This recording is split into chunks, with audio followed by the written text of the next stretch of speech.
Xafalashgan yoki arazlashgan vaqtingiz bir o'ylab ko'ring. Siz haq bo'lmoqchimisiz yo baxtli?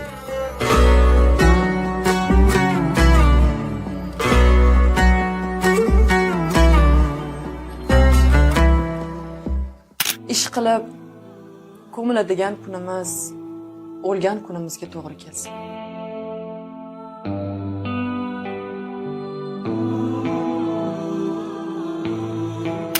Mehrliroq bo'lavering. Siz tejayotgan shirin so'zlaringizga baribir bozordan hech narsa sotib olmaydi.